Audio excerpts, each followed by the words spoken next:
Saudara-saudara pendengar yang kami kasihi dimanapun Anda berada, Anda kembali bersama kami dalam acara Telaga, Tegur Sapa Gembala Keluarga. Saya Gunawan Santoso dari Lembaga Bina Keluarga Kristen akan berbincang-bincang dengan Bapak Pendeta Dr. Paul Gunadi. Beliau adalah seorang pakar dalam bidang konseling. Perbincangan kami kali ini merupakan kelanjutan dari pembicaraan kami yang terdahulu tentang pelecehan seksual pada anak. Namun kali ini kita akan fokuskan pada dampak pelecehan seksual pada anak. Kami percaya acara ini pasti bermanfaat bagi kita sekalian, dan dari studio kami mengucapkan selamat mengikuti. Pak Paul, pada kesempatan yang lalu kita sudah membicarakan tentang apa itu pelecehan seksual pada anak, Pak Paul. Namun sebelum kita melanjutkan pada kesempatan ini, mungkin Pak Paul bisa menguraikan sedikit apa yang kita pernah bicarakan itu. Biasanya kita ini memikirkan bahwa pelecehan seksual itu berarti ya hubungan seksual antara orang yang dewasa dengan anak kecil, tapi enggak ya.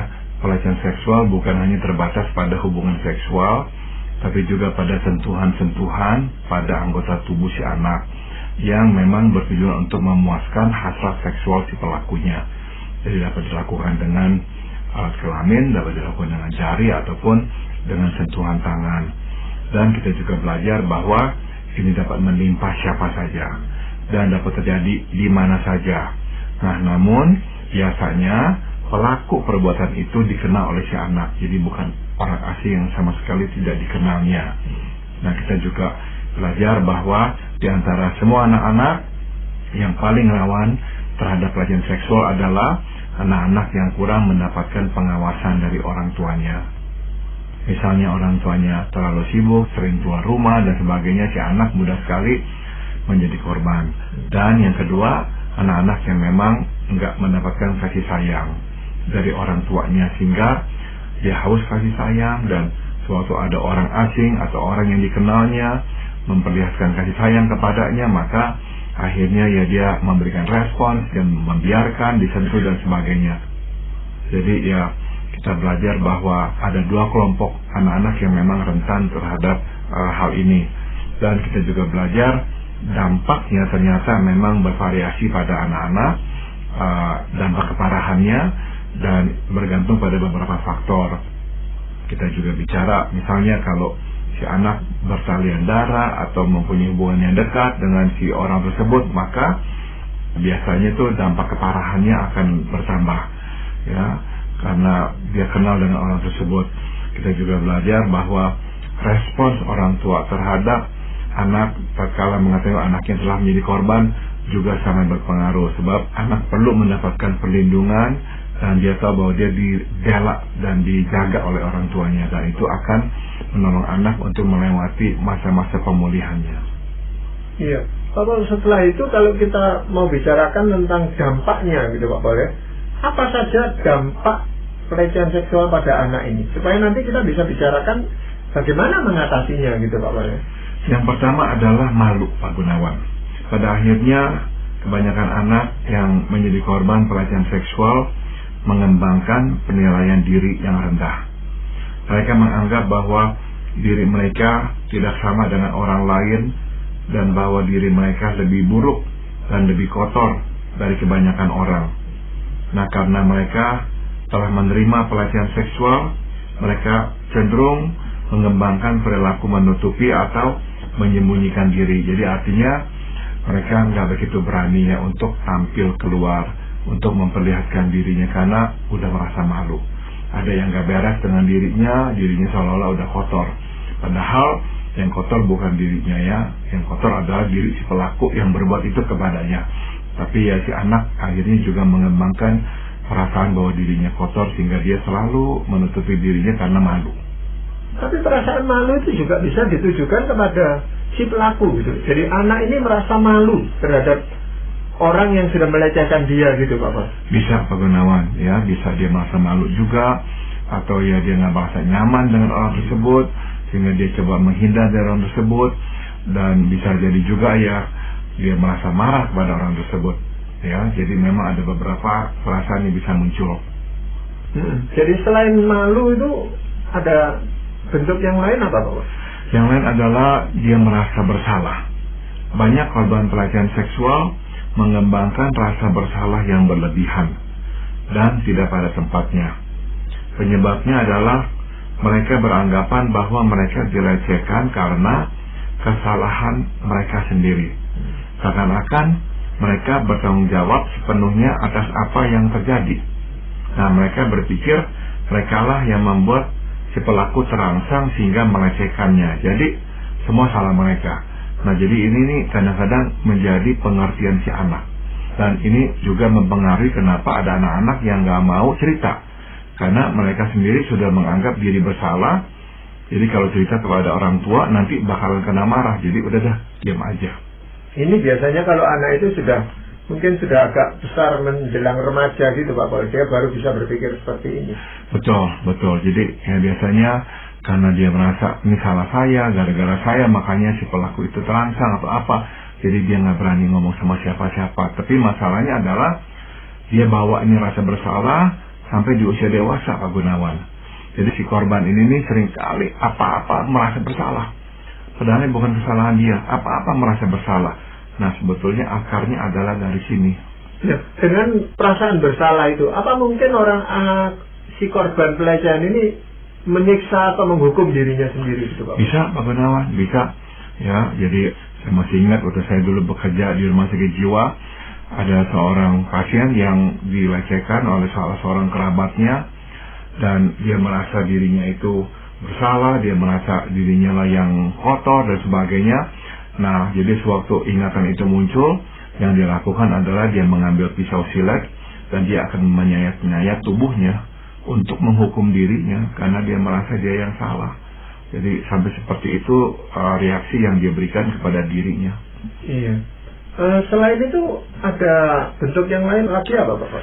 Tidak dapat percaya orang. Jadi para korban ini biasanya tuh susah sekali percaya kepada orang, terutama orang dengan jenis kelamin yang sama dengan si pelaku. Jadi misalnya si pelakunya laki-laki, dia susah percaya laki-laki. Ya, mereka takut menjadi korban dan takut dimanfaatkan sehingga bersikap was-was terhadap orang. Pada akhirnya relasi suka bertumbuh intim karena dihambat oleh ketidakpercayaan. Kalaupun terjadi relasi intim, seringkali mereka diganggu oleh rasa cemburu yang kuat. Jadi takut kehilangan pasangannya, takut kehilangan orang yang mengasihinya, sehingga akhirnya selalu menguasai pasangannya. Atau tadi itu, nggak bisa percaya sama sekali, nggak bisa dekat dengan orang sama sekali, karena udah nggak bisa percaya, takut nanti orang akan memanfaatkannya seperti si pelaku dulu itu. Tapi kan itu sesuatu yang wajar Pak Paul. Kalau kita sudah pernah ditipu orang, ya tentu kita itu tidak mudah mempercayai orang lain gitu Pak Paul. Betul Pak Gunawan, maka dalam proses pemulihan ini adalah salah satu hal yang paling lama untuk dipulihkan.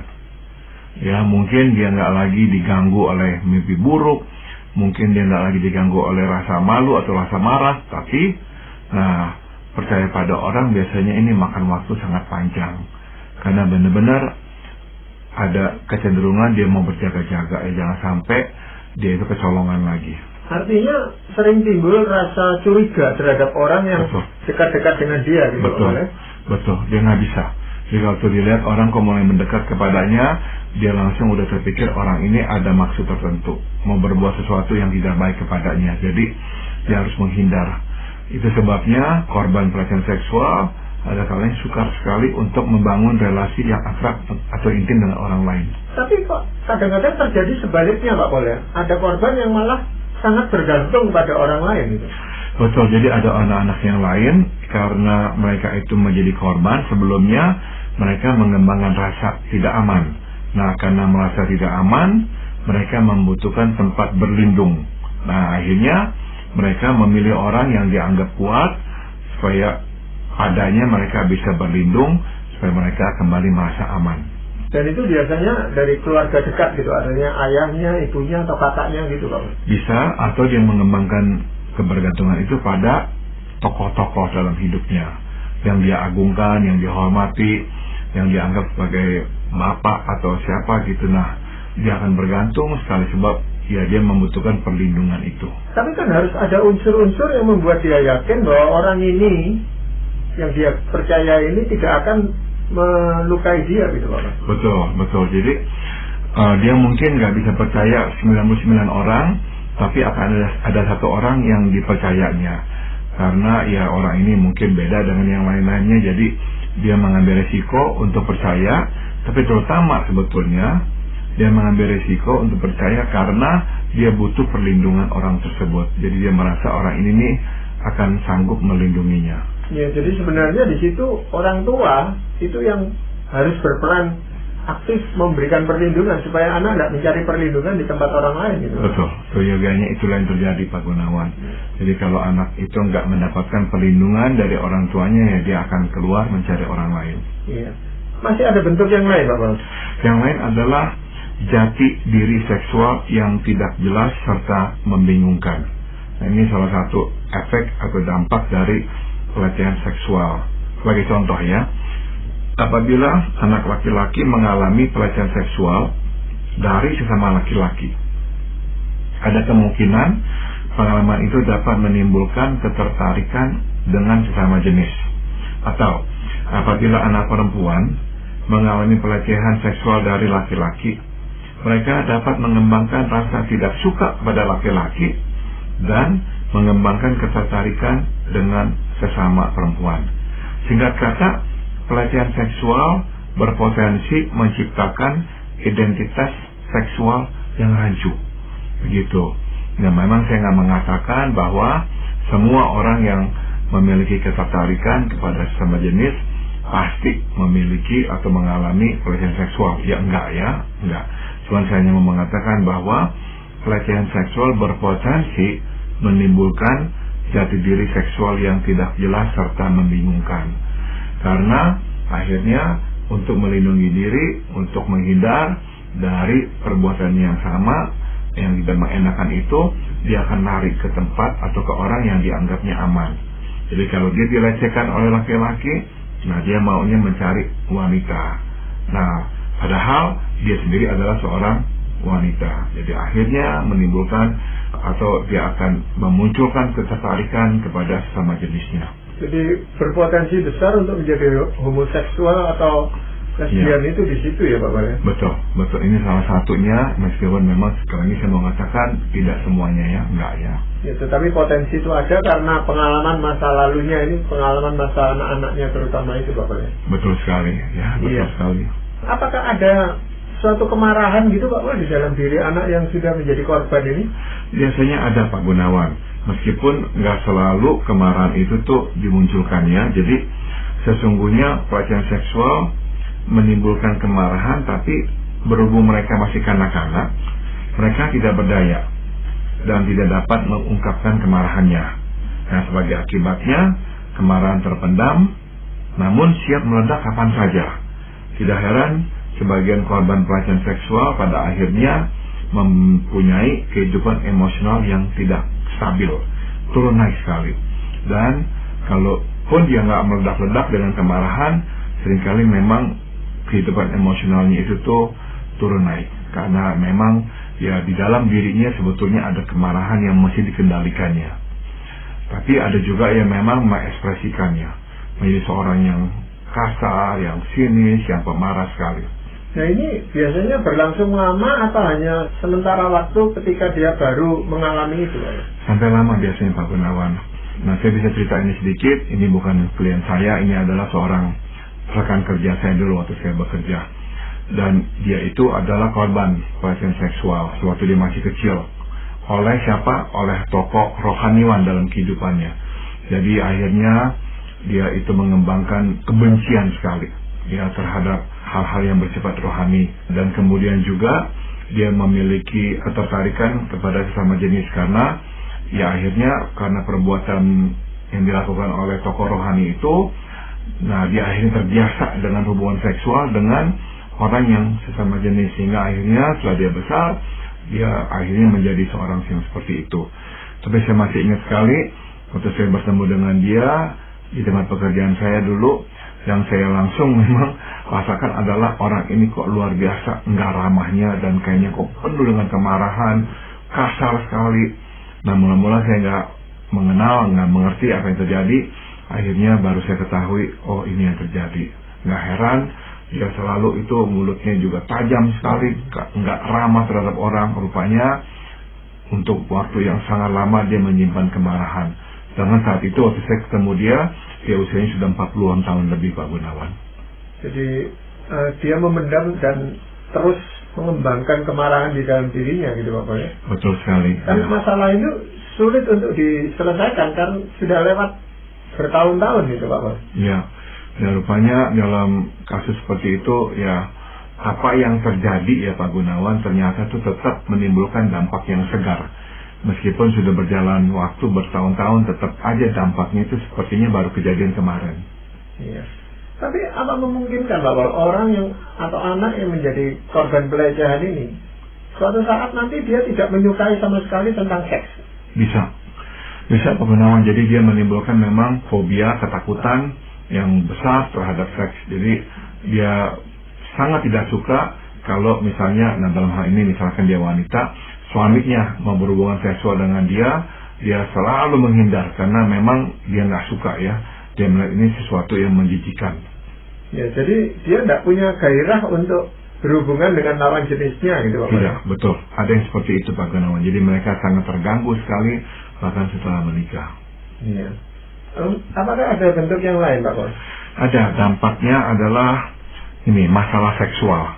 Sebagian korban pelecehan seksual mengembangkan masalah seksual, ada yang menjadi terobsesi dengan seks ya, kebalikan dari tadi yang kita bicarakan. Memang ada yang menghindar, merasa jijik, tapi ada yang terobsesi ya, akhirnya mereka itu selalu ya mencari-cari seks. Sebab apa? Sebab bisa jadi bagi dia cara yang dikenalnya untuk merasa dekat, untuk merasa disayang adalah lewat seks, karena itulah dulu yang diterimanya dari si pelaku. Karena dia mungkin kurang mendapatkan kasih sayang, si pelaku memberikan kasih sayang, tapi kasih sayangnya lewat hubungan seksual, maka akhirnya setelah si korban ini besar, bahasa inilah yang dikenalnya, yaitu bahasa seks. Kalau orang mau mengasihi dia, berarti harus berhubungan seks dengan dia. Jadi dia menjadi sangat terobsesi.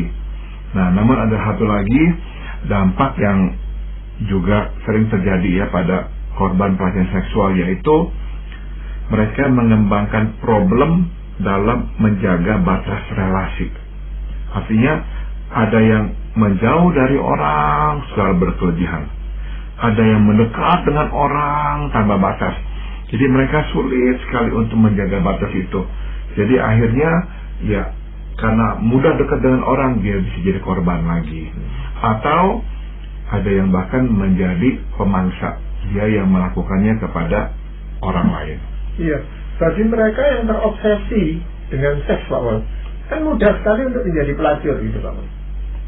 Bisa ya, memang itu bisa terjadi, tapi sebetulnya dalam kenyataannya nggak terlalu banyak Pak Gunawan, karena bagaimanapun juga ada konotasi sosial yang buruk ya terhadap seorang pelacur. Jadi biasanya tuh meskipun dia mungkin saja tergoda, tapi ya karena adanya konotasi sosial yang buruk, ya mereka tidak melakukannya. Tapi kalau didesak dengan kebutuhan ekonomi kan jadi. Oh ya, pasti, betul sekali ya, karena memang dia membutuhkan sebuah pendapatan, ya bisa aja dia langsung ke situ. Modalnya sudah ada, yaitu ya, terobsesi dengan seks itu tadi Pak Mon. Betul, betul sekali. Iya Pak Mon, kita sudah bicara banyak tentang dampak-dampaknya dan bentuk-bentuknya dan sebagainya. Lalu sekarang bagaimana kita itu mau berbuat sesuatu atau menolong korban dari pelecehan seksual anak itu?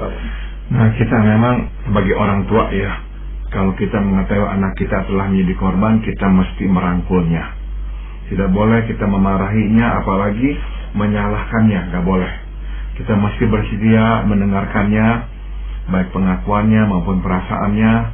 Nah, jika memungkinkan, bawa anak ke seorang konselor supaya dampak buruk akibat pelecehan dapat diminimalkan. Terpenting adalah kita mesti memberi perlindungan kepada anak agar si pelaku tidak mempunyai akses kepadanya lagi. Nah, jika memungkinkan, laporkan perbuatan si pelaku kepada pihak berwajib agar dia tidak mengulangi perbuatannya.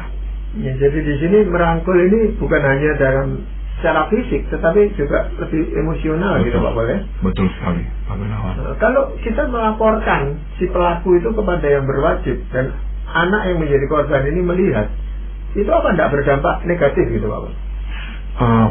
Kita masih jelaskan kepada si anak ya bahwa kenapa kami mau melaporkan, karena kami mau menghentikan orang itu dari perbuatannya, jangan sampai dia melakukannya lagi kepada anak-anak yang lain. Nah, jadi kita mesti jelaskan dulu, baru kita nanti laporkan kepada pihak berwajib. Ya, yang terpenting kita tetap dekat dengan anak ini gitu Pak Boleh, supaya kalau ada keluhan apa-apa anak ini bisa menyampaikannya kepada kita. Betul. Nah, di sini kalau yang korbannya itu anak laki-laki, itu lebih baik dia bicara dengan ibunya atau dengan ayahnya Pak? Sebetulnya sih dalam hal ini tidak jadi soal, dengan siapapun juga sama ya, karena yang penting adalah dia mendapatkan respons yang positif, yang hangat, yang menerima. Yang kedua yang bisa kita lakukan apa Pak? Bersabarlah dan tunjukkanlah pengertian kepada anak yang berada dalam proses pemulihan. Besar kemungkinan anak akan mengembangkan masalah baik secara emosional maupun perilaku. Mungkin ia mudah marah, bahkan berteriak-teriak. Mungkin ia mudah bersedih dan mengurung diri. Mungkin bahkan ya ia mau membunuh diri, atau dalam kemarahannya mau membunuh orang. Nah, proses pemulihan anak korban pelecehan seksual tidak mudah dan membutuhkan waktu yang panjang. Iya, ini kalau anaknya menjadi korban itu sudah usia remaja gitu Pak Bal. Ini kan berdampak pada dia sampai pemuda, atau bahkan sebenarnya dia waktunya sudah menikah tapi sulit untuk menikah, kan seperti itu bisa jadi. Bisa Pak Gunawan, bisa akhirnya dia memang nggak bisa ya percaya sama orang, akhirnya nggak mau dekat sama orang, dan akhirnya memilih untuk hidup sendiri. Betul. Iya. Jadi yang kita lakukan kepada korban ini hanya bisa bersabar gitu, karena ini tidak bisa dipaksakan pemulihannya itu. Betul, betul. Memang akan memakan waktu Pak Gunawan.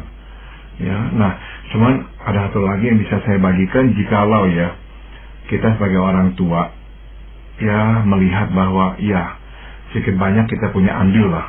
Kita sering pergi, kita sering keluar, jangan ragu untuk meminta maaf kepadanya.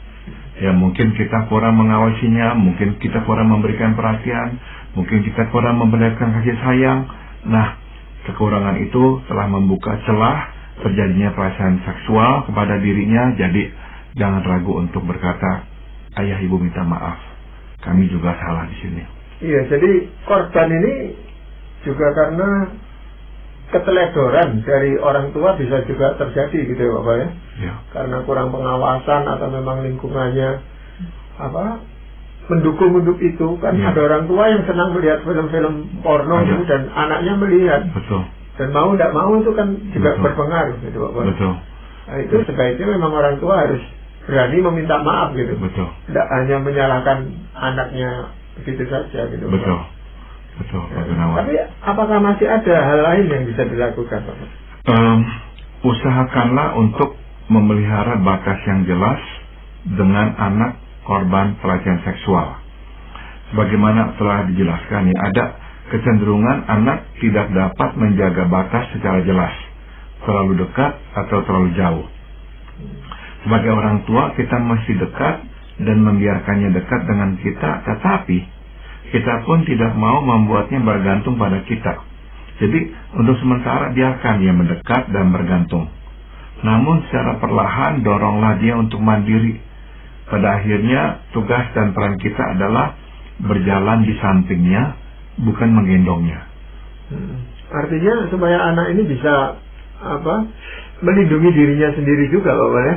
Betul sekali. Jadi, jangan sampai akhirnya karena dia takut menghadapi hidup ini, dia bergantung pada kita, dan kita yang membiarkannya terus, tidak mendorongnya untuk menghadapi hidup. Nah, itu juga akhirnya akan merugikan dia. Ya, tetapi sebagai orang beriman kan kita tentunya lebih condong untuk supaya anak ini lebih mempercayakan dirinya kepada Tuhan, Pak. Betul, Pak Gunawan. Kita harus terus menguatkan anak, mendorongnya untuk memperoleh kekuatan dari Tuhan. Kita mesti terus mengingatkannya bahwa siapakah dia ditentukan bukan oleh apa yang dialaminya atau apa yang dikatakan manusia, melainkan oleh apa yang dikatakan oleh Tuhan, bahwa Tuhan mengasihinya dan bahwa dia adalah anak Tuhan yang berharga. Jadi kita ingatkan anak bahwa masa depannya ada dalam tangan Tuhan, bukan tangan orang yang telah melukainya. Iya. Namun biasanya ada perasaan berdosa gitu Pak Paul dalam diri anak ini. Iya. Dan merasa nggak layak gitu datang Ya. kepada Tuhan. Ini yang agak sulit bagi orang tua Pak Paul. Betul. Jadi kita terus harus mengingatkan si anak bahwa yang berdosa, yang kotor adalah si pelaku kejahatan itu. Dia adalah korban. Jadi Tuhan tidak akan melihat dia sebagai orang yang bersalah, orang yang kotor. Enggak ya. Tuhan tahu dia adalah korban. Iya. Pak Paul, apakah ada ayat firman Tuhan yang ingin Pak Paul sampaikan? Habakuk pasal 3 ayat 17 hingga 19 mengatakan, sekalipun pohon ara tidak berbunga, pohon anggur tidak berbuah, hasil pohon zaitun mengecewakan, namun aku akan bersorak-sorak di dalam Tuhan, beria-ria di dalam Allah yang menyelamatkan aku. Allah Tuhanku itu kekuatanku. Ia membuat kakiku seperti kaki rusa. Ia membiarkan aku berjejak di bukit-bukitku. Sudah tentu kabar bahwa anak telah menjadi korban pelecehan seksual adalah kabar yang bukan saja menyakitkan, tapi juga menghancurkan ya Pak Gunawan. Kita merasa hari depan anak pasti kelam. Tidak ya. Tuhan sanggup membuat kaki anak kita kuat kembali. Ia sanggup membuat anak kita kuat mendaki bukit kehidupan. Ya memang ada beberapa korban pelecehan seksual pada masa anak-anak dan ternyata sekarang juga bisa bukan hanya eksis tapi berhasil untuk mengatasinya dan cukup berkarya berguna bagi orang lain di dunia ini. Betul Pak Gunawan. Namun ya kita kembalikan itu semua pada pertolongan Tuhan gitu. Betul. Makanya sangat penting mendidik anak-anak ini mulai kecil untuk percaya kepada Tuhan. Betul. Baik Pak Paul, terima kasih sekali untuk perbincangan kali ini. Dan para pendengar sekalian, kami mengucapkan banyak terima kasih. Anda telah mengikuti perbincangan kami dengan Bapak Pendeta Dr. Paul Gunadi dalam acara Telaga, Tegur Sapa Gembala Keluarga. Kami baru saja berbincang-bincang tentang dampak pelecehan seksual pada anak. Bagi Anda yang berminat untuk mengetahui lebih lanjut mengenai acara ini, silakan menghubungi kami lewat surat. Alamatkan surat Anda ke Lembaga Bina Keluarga Kristen atau LBKK, Jalan Cimanuk 56, Malang. Kami juga mengundang Anda mengunjungi situs kami di www.telaga.org. Saran-saran, pertanyaan, serta tanggapan Anda sangat kami nantikan. Akhirnya dari studio kami mengucapkan terima kasih atas perhatian Anda. Sampai jumpa pada acara Telaga yang akan